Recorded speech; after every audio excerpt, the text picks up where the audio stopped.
If you would like to get your song reviewed, dear listener, there's the Filthy Capitalist option. As Sori says, $125 gets you straight to the head of the line. You don't have to be a part of the alliance. You don't have to be part of the group. Wait a minute. And the biggest thing is you don't have to wait. You hop, skip, and jump right in front of everybody. $125 gets you there. You do that 3 times, and you get mashed down to the $75 rate for perpetuity. Yes! Also, there is a band review option. So if you've got a band and you're trying to get your band some exposure, hit me up at vinsori@gmail.com, and I'll show you the details about how to pull that off. You can also jump on Patreon, and there is a option on the tiers to be able to get your band reviewed. Yep. Obviously, we can't lie to you, so we can't guarantee a positive review. Get what you get. It's just rubbish. Rubbish. Rubbish. That's British for garbage. My favorite is the community option. $1 at the gate gets you in a Patreon. You get to join an alliance. The alliance joins their points together, and that helps determine what songs that we do. The alliances hang out on Discord. Message me on Patreon to get the link. And they do all kinds of other cool things. They do Minecraft, Dungeons and Dragons. Yeah. It's really a community within the community. Anybody can go in the village, facebook.com/Vin and Sori. There's 160,000+ people on the channel. What's cool about the Discord is that it offers a real opportunity for community connection, friendship, that type of thing. And it's on Discord, so if you're not a Facebook person, it's for you. You start off at $1. Right. Plus you get exclusives. Sori and I are working on a song. So the first 15 seconds of that was on Patreon. Also, at $15 tier and above, when we actually debut the video, they're going to be there live with us. There you are, dear listener. Buy our merch. Buy merch indeed, it shall not lead them. To buy our merch. Yes, dear listener, yes, dear listener, yes, dear listener. If you Shout out see to here, DJ Ben. it's DJ Ben. It's a stream. Now here Thank is you. the little mini intro to this song. Remember, it's called Blood Ceremony, the Bonfires at Belloc, Coomb, I think is how it goes. Mm-hmm. At the end of June, I did a stream and featured this band, but at the time, there's only one song that had lyrics on it. This next song was the one that I wanted to do. Oh, okay. As it reminded me of Sadie. Okay. It now has the lyrics available. Yay! Yay! I love that. All right. I'm pretty sure Sadie's in the house. So we're gonna read. It's Blood Ceremony. I swear to God, I pretty much see. Look, that's awesome. Aww. That's awesome. All right, That's here we great. go. That's great. Good on you, Benji. All right, here we go, baby. The Bonfires at Belloc Coomb for our sister Sadie. Let's do this shit.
us here to while away a day. Life is a game, the devil away.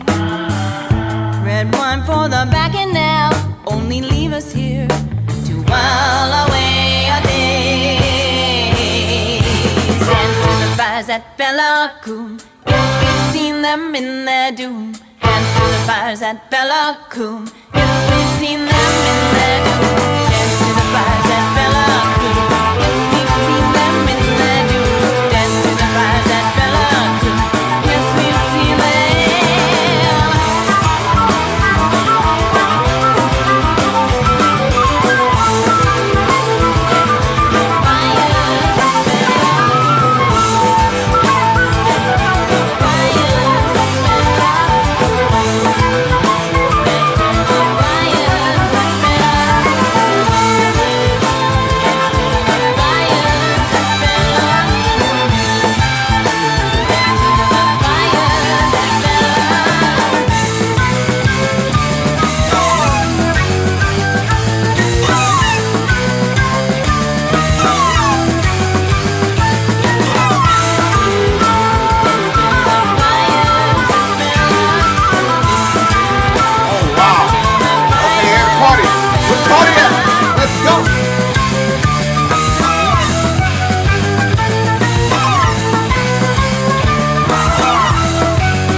Shout out to Blood Ceremony. Yeah.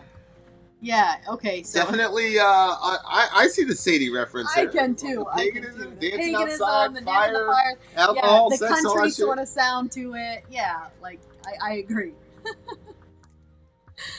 All right, so let's see. Lyrically, it's so funny because I completely missed the sexual reference. You just said it was something sexual, and I didn't even catch that.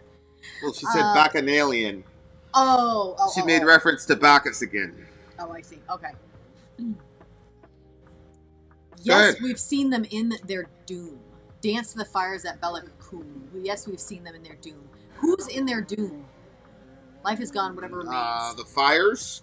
The fires would be doomed, right? Because they're gonna come out. They're gonna, every fire is gonna. Is that what you think? Well, when she says yes, we've seen them in their doom. That's why. Or I don't know if she was talking about the changelings, because she did mention changelings. She mentioned changelings at the door and all that shit. What is a changeling?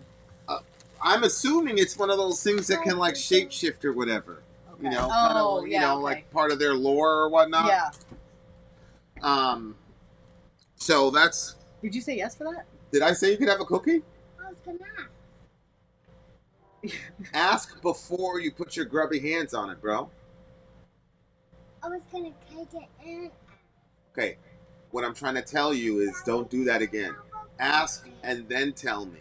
Because now you got your nasty grubby hands on it. I'm not going to say no. It's now yours. You can pay me $1 million to eat that cookie after it touched your hand. Enjoy it. All right. Share with your brother, inshallah. Alhamdulillah. Okay. So, yeah. So that's the picture I got. Everybody's out in the middle of the woods and shit.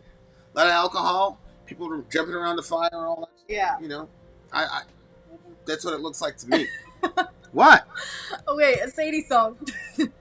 Yeah, it kind of sounded fun though. What was? I mean, if that's your style. That's what I'm saying. She says, when you hear laughter in the night, do you find safety till first light? Hear tell of strange things in the air. There's not like them, not anywhere. Changelings pass before our doors and disappear into the moors. They dance like mad before their fires and seldom keep the daylight hours. So, that's where I'm assuming the Sadie and all that reference came from. So when she says we see them in their doom, maybe they're talking about throwing the changelings into the fire. You know what I'm saying? I don't know. Or maybe you know what I'm saying? Yeah. So look at this. Look at this. Like a changeling is a baby that has been taken and replaced by the Fae. Yeah. Oh, you know what? There is this movie called Changeling one time. Oh man, we might watch it tonight. Okay, so go ahead. Well, I'm sorry. I'm having a. When I saw what you wrote, Sadie, I thought you said replaced by the face. So I was picturing like a baby with a replaced face. Like the whole thing just went really south for me mentally, and it was such a disgusting, horrible picture that now I'm like, wait, what's the fae? Is that like, are those like fairies or like? Yeah, fae, fairy people. Yeah. Okay. FAE. You know. Yeah. And I think we transliterate to FAI, but Yeah. Okay. which. So we're supposed to believe that that's all just lore and whatever. That there's no truth whatsoever in it. Correct. I just. What's fascinating is, this is why I love Jacques Vallée. Jacques Vallée is my favorite UFO alien guy. Is he? Okay. His argument is, all throughout the world, we have templates of these beings. Can you tell me which one does he look like? Is he the old tall He's guy? an older French guy. You've seen him like twice. But he wrote that book, Dimensions. Okay. And that was your favorite UFO book, was Dimensions. Okay. And he actually makes the argument that Dimensions is his salient book, where he makes the argument that there have been numerous, in every region where Homo sapiens are extant, there are recordings or histories of people who are claiming they have met other beings, other intelligent, aware beings that were not human. And of course, in the modern age, we've evolved past it and all that. We know that those are just, old wives' tales or whatever. But Jacques Vallée says, well, we can say that. We can say that there are... I mean, there's versions of fairies in Egypt. Okay? Really? Yeah. There's little people intelligences in Egypt that can give you gold and, give you, bless you with riches and all this shit. Very much like a leprechaun? Or a leprechaun, correct.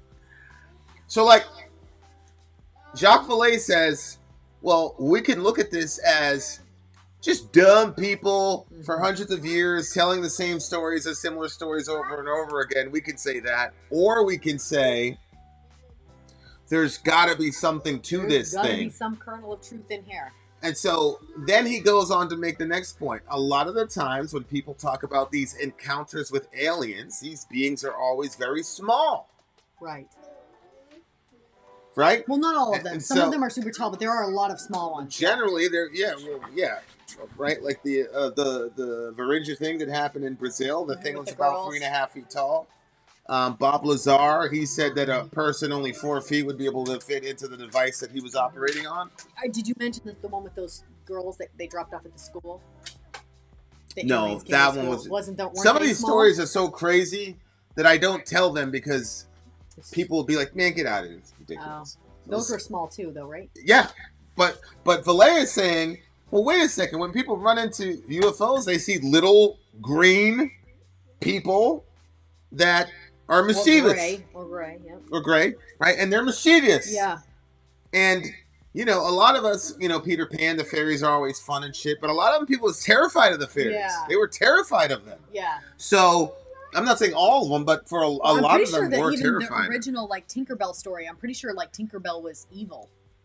Like, in the original. In the original Peter Pan. Yeah. I mean, Peter Pan is based off of Pan, which we would call a demon. I mean, he's like one of the... Like, when you think about the devil, like, that's usually a picture of Pan. You know what I'm saying? So, yeah, and he collects the Lost Boys. yeah, so Wait a minute. that kind of changed my paradigm. Like, I don't think all these people were crazy. To your point, there have been people that have interfaced with these non-human intelligences that were much bigger, stronger, whatever. And then there have also been thousands of stories where these beings were short, were able to communicate, knew things about them that they shouldn't have known, all type of the rest of it. So it's like